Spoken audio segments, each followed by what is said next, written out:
What's up, everybody? I'm back again to do another LP update. This one is for May 7th, 2018. Got a nice little stack of stuff. I actually went to a couple flea markets. This one yesterday and one last Sunday. The one last Sunday I went to was Jake's Flea Market, which I've been there once before, about 5-6 years ago. I call it the, what was I calling it? I forget. But anyway, there was a guy there, like, kind of, this is back then, was a KKK guy, I guess, selling and trying to recruit, and that always left a bad taste in my mouth. And he was a vinyl guy. He was selling vinyl as well. So I had a stack of stuff then to buy from him. My son noticed the flags that were behind him. Needless to say, I put everything back. I'm not going to support that kind of thing. But anyway, didn't see him this time. Hesitant to go back, but my brother wanted to go because there was a record swap meet up there on that Sunday. Last Sunday, I should say. I do like the flea market aspect outside of it. There's a lot of dealers there, a lot of pretty cool stuff to look at, which was neat. Now that we're into the flea market season again, I have a couple weekends booked already, upcoming weekends, to go to a couple other ones within an hour of my area, so I'll probably be doing an update from them. I was going to film stuff, but then I just decided just to pick stuff up. So anyway, that being said, the couple things that I did pick up at Jake's were an import copy of Creedence Gold. This is the Portuguese copy. A lot of these were $1 or $2, or 2 for 5 for 10, or 15 for 15, something like that. But most of these are upgrades or stuff I've never heard, or blind buys. And then at the end of the video, I'll have some new titles. But I thought this was cool looking. It was in pretty immaculate shape, so I decided to pick that up for the collection. This one I found, there was a guy up there selling a lot of punk and weird, newer pressing indie rock bands that I don't listen to, but he had this one in there, and I remember reading about these guys years ago. They only had this one thing out. The band is called Crime, and Hate Us or Love Us, We Don't Give a Fuck is the name of the album.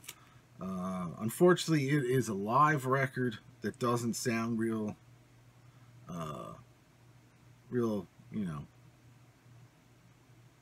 produced, I should say. But in the long run, it was kind of cool because I don't think they had anything else out. Doing some research on it, I think this is a reissue, but I don't know. It was just okay. It's kind of hard to listen to, but it's pretty cool, I guess. Probably not something that I would listen to a lot, but pick that one up.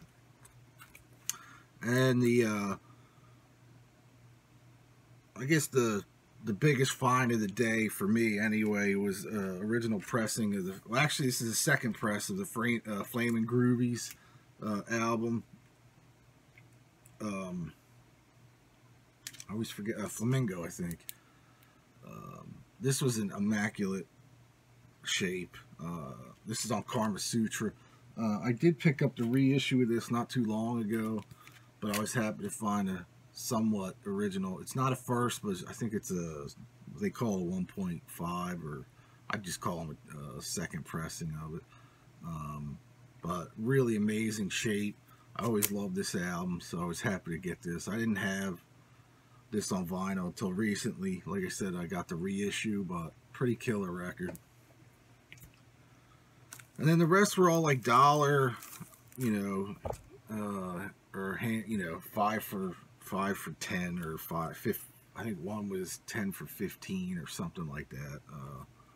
So I picked up a few things that, by the looks of them, condition-wise, they were either upgrades or, like I said, something I never had gotten before. First, Jerry Lee Lewis, The Killer Rocks On.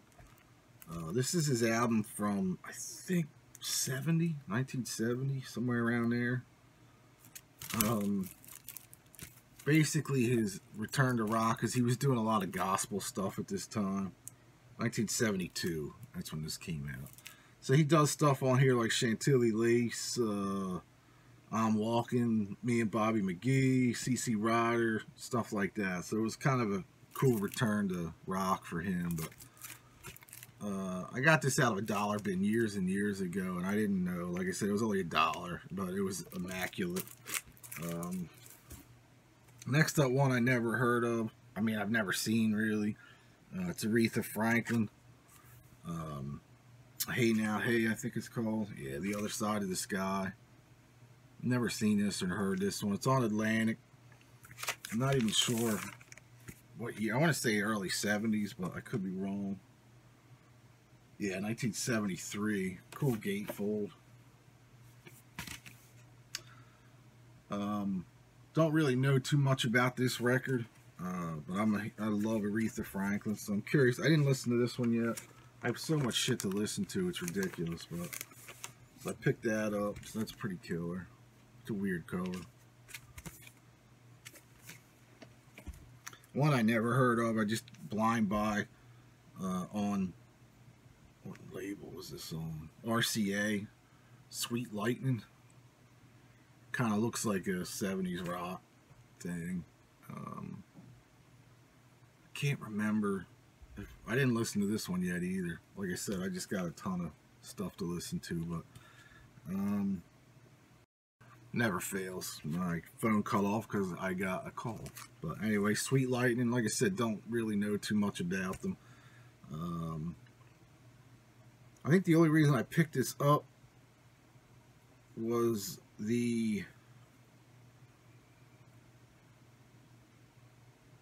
I can't remember. I thought somebody produced. Maybe this isn't the one. They were from Pittsburgh, I think.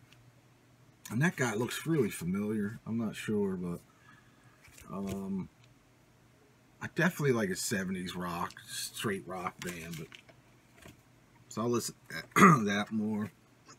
Got this. This is Dean Martin original pressing for $1. I have this probably a few times over, but every time I see a really minty copy of an original one, I pick it up, especially for $1. Love Dean Martin, but I'll probably end up getting rid of a couple of the other pressings that I have.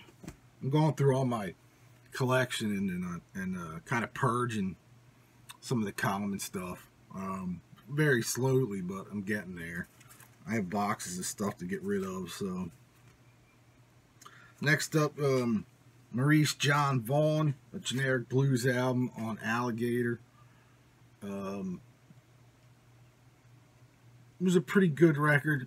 Probably not something that I would listen to over and over again. Alligator Records to me is always a hit and miss when it comes to stuff. Especially, I mean, most of it's blues stuff, but a lot of it's like, from what I think, overproduced for blues music. But they also have some amazing albums too. This one was just okay. It's definitely worth adding to the collection, especially for $1. You just don't see Alligator record stuff going for that cheap. This came out in 1988. But I'll probably end up keeping that one. We'll see. Like I said, I'm in the purge. As you can see, the boxes behind me. Been mailing out stuff. And, next up, The Greatest of Ray Charles, another minty copy for $1. This is part of the International Award Series. I've never seen this one, but I think it's early stuff.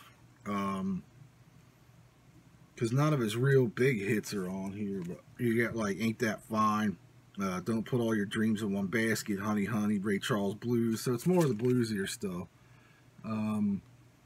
Again, I'll have a listen to it if I don't like it, or if my other copies. I don't have this one. So I'll probably end up hanging on to it. I have a lot of Ray Charles though, especially the early year stuff. This one I never heard. I don't think I've ever seen this record. And that either A, it's either because it's terrible, or B, it's because, you know, it was good and everybody keeps it. But it is the Rick Derringer's Guitars and Women. Never saw this one. Produced by Todd Rundgren. I'm trying to see who else is on this thing. Was recorded at Bearsville, and it's mastered, which was cool, by George Marino. He does some amazing mastering stuff, even today. Yeah, this is from '79. So you get like Kenny Erickson's on here. There's a bunch of different people on this one. Myron Grombacher. That name sounds familiar, but I'm not real sure. But Kenny Erickson on most of it. He's a local guy, Kenny Erickson. He comes in our shop every now and then. But I don't know. I just never heard this one before. He's playing. I thought it was BC Rich. What do they call it? Warlock, I guess. BC Rich, or is that a Rich Bitch? I forget what the thing, but it's not. It's a Roland, I think. So I don't know if they bought him out or the style out, but that looks like an old BC Rich. But so I'll check that one out. I hope it's good. As long as it has no keyboards on it, I'm good. Another one for $1. I got a Focus Hamburger Concerto white label promo. I just got this just to hear. I mean, I have the famous Hocus Pocus from Focus. Never heard this record, so I think this was one of the ones that, in order to get the deal 15 for 15, I just added this to it. Again, goddamn phone rang. This is not. I never get phone calls. Never. So I think I was on this one. Like I said, I just added it to the collection. I may get rid of it. Like I said, I don't even know why. At this point, I'm buying shit like that, but when I'm out, I feel the need to, especially for $1 piece. White label. Actually, this is not a white label promo, but a promo of the band Thunder. This is their first album on Adco. They had a second album. I forget the name of it, but kind of a lighter southern rock type thing.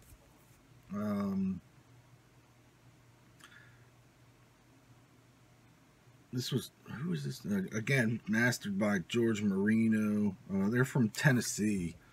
I thought they were like, there was a band which I love, and Greeno and I fell into 5-6 years ago, called Thunderhead.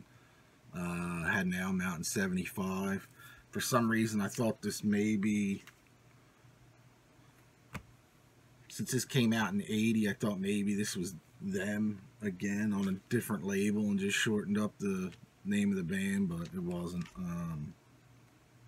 But then when I did research it, I realized I do have their second album, but I never had this one. Like I said, it's kind of like a lighter southern rock type thing. It's not bad. Not something that I would listen to a lot. I picked this one up, an independent release from Nasty Habits. Kind of a power pop band. I actually like this. This is their first EP, 5-song EP. I think they were from Austin, Texas, I think. Yeah, they were from Austin. But they were actually on Austin City Limits at one time, which was cool. I got to see one of the tracks that's on this EP. I don't think anything ever happened with them. I don't really think that they may not have ever put out a second album or a second EP or anything, but I thought they were pretty cool. Not a bad rock and roll band. It was kind of fun, and it's like a private press thing, so that was $1. Picked up Johnny Winter's Third Degree on Alligator. This has Tommy Shannon from Double Trouble on it. Dr. John's on this as well. But I don't know if this was his, I'm not sure if this was his first album for Alligator. This came out in '86, so this was one of those ones that I wasn't sure if I had this or not. I don't think I did because I don't remember the Dr. John or Tommy Shannon on it, but I could be way off. I have so much Johnny Winter stuff that this could be one of the ones, you know, I got back in, you know, when vinyl wasn't so big and now and getting shit for like 50 cents a piece. So I'll have to look, but for $1, I was like, fuck it, I'm gonna pick it up. And it's in really good shape, so chances are the other, if I have it, the other copy's not in great shape. And then also this one I was really happy to find. Everybody that knows, anybody that knows me really knows I love the 50 stuff. Little Richard, obviously Jerry Lee. But I got this one, which I've never seen before. Bill Haley and the Comets. I guess this is just self-titled. But this is an album from 1960. Original press, dead mint. He does like Crazy Crazy Man, Kansas City, Rock Around the Clocks on this one, which I think is a re-recording. Blueberry Hill, a whole lot of shaking going on. Blue Suede Shoes, so pretty killer.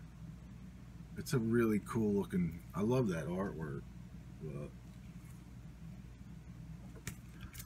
if you're not into old 50s rock and roll, I suggest checking out Little Richard, Jerry Lee Lewis, some Bill Haley, Chuck Berry, you know, guys like that. And even early Elvis. But next up, a white label promo for REO Speedwagons. You can't tune a piano. You can tune a piano, but you can't tune a fish. I think it has the hit roll with the changes on here. This was actually when they were decent, I thought, before they went all ballady. This is like right before they went all ballady, I think. The early REO Speedwagon stuff's pretty killer for just straight up rock, 70s rock. But then, you know, like in the 80s with the hair metal ballads, late 70s saw that with all the, with most of the arena rock bands at the time. You know, they put out really rocking early albums and then fall into that ballad trap after a while. So REO Speedwagon was one of those bands. So anytime you bring them up to anybody, all anybody thinks of is Keep On Loving You and how cheesy it was, and it was. But if you listen to any of the early REO Speedwagon records, you'll know that they were pretty rocking band. But I have a regular version of this, but it wasn't in great shape, so this was like dead mint, white label. I'll get rid of the other one. And then the last two used ones I got, I picked up two. This is weird. I don't know why these were in the dollar bin, other than the covers might be a little toasty, especially this one. But Motorhead's Machine Head. This is actually the second pressing, but it does have the lyric sheet poster in it. But the vinyl's dead mint. And I have like a few different versions of this record, but I figured I'll pick this one up. It's pretty killer.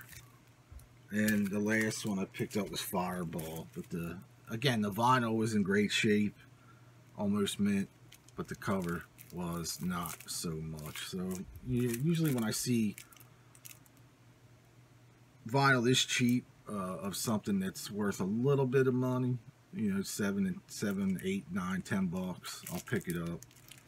This one is, the cover's beat, but I'm gonna probably end up switching out I'll Frankenstein the other album that I have, because I think the one I have, the cover's really good, but the vinyl's just okay, so I'm probably switch it out for that.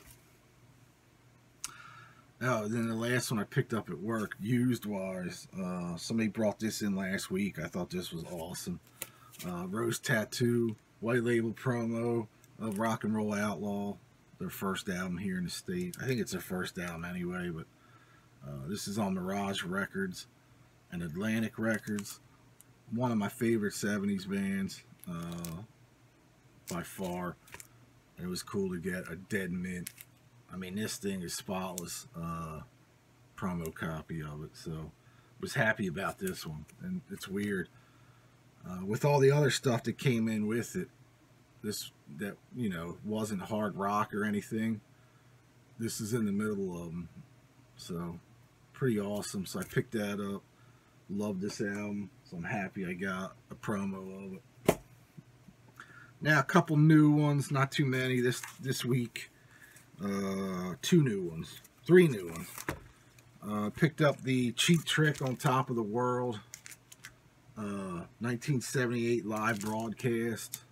Actually, I got 4 new ones I'll show.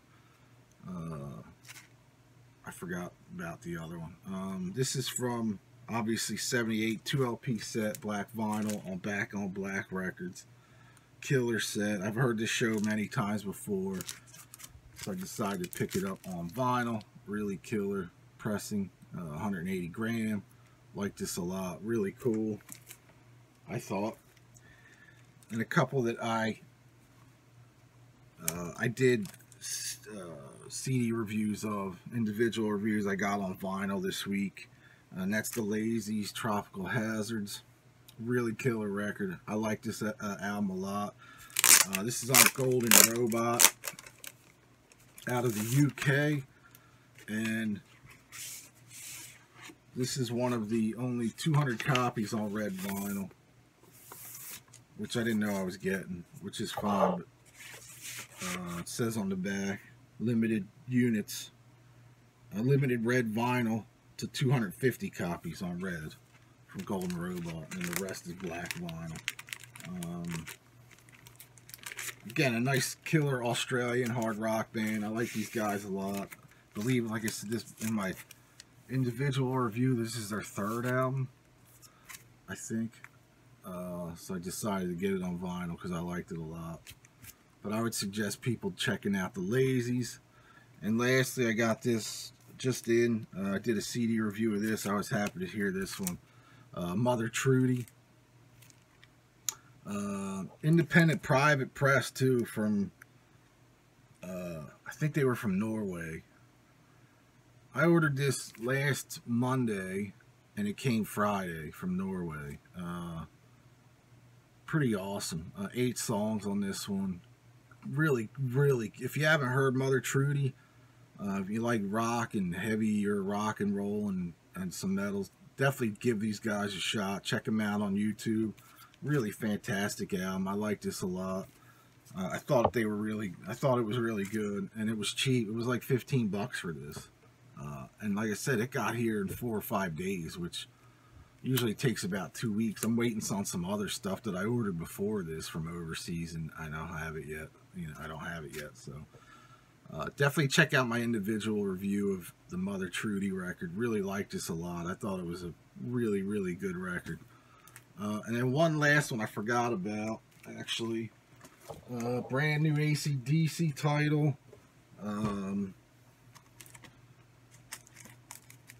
I forgot about it because I already put it up here with my other ones.